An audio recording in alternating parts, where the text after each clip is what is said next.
আজকে যদি শাকিব খানের জায়গা যদি অন্য কোনো মানুষ হতো বা তার মুখে যদি দাড়ি থাকতো, সে যদি স্কুল কলেজের প্রফেসর হইতো, সে যদি মাদ্রাসার একজন শিক্ষক হইতো আর তার মুখে দাড়ি আছে, তাহলে আজকে কি হইতেছে একটু কল্পনা করেন। পুরো শাহবাগ অচল হয়ে যেত, পুরো সারা বাংলাদেশ হরতাল অবরোধে মানে এক কিনার হয়ে যেত, দুনিয়া কেয়ামত হয়ে যেত, ফেসবুক মানে হ্যাং হয়ে যেত, ব্যাস ফেসবুক আর আপনি ঢুকতে পারবেন না, এরকম করে দিত শাহবাগীরা।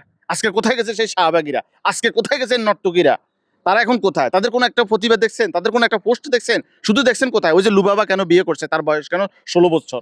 চিন্তাটা করেন এবার। এই যে সাকিব খান যে এই যে নষ্টামিটা করলো, এই যে ক্যামেরার সামনে পুরো একটা মিডিয়ার সামনে দুইটা মেয়ের কোমরের মধ্যে হাত দিয়ে মানে ঘেঁষাঘেঁষি করতেছে, যৌন উত্তেজনা দিতেছে, আর তারা অস্বস্তিতে ভুগতেছে। এবার চিন্তা করেন ক্যামেরার সামনে এরকম করে, আর অফ দ্য ক্যামেরা মানে বিহাইন্ড দ্য ক্যামেরার পিছনে জানি কি জানি করে। এবার চিন্তা করেন লুচ্ছা কোনাকার। তুই আগে একবার বিয়ে করছস অপু বিশ্বাসকে, এরপর আবার করলি বুবলিকে, এরপর দুইটা স্ত্রীকে তুই প্রকাশ্যে নিয়ে আসতে পারলি না। তার কারণ কি? মানে তার মনের মধ্যে খারাপই আছে।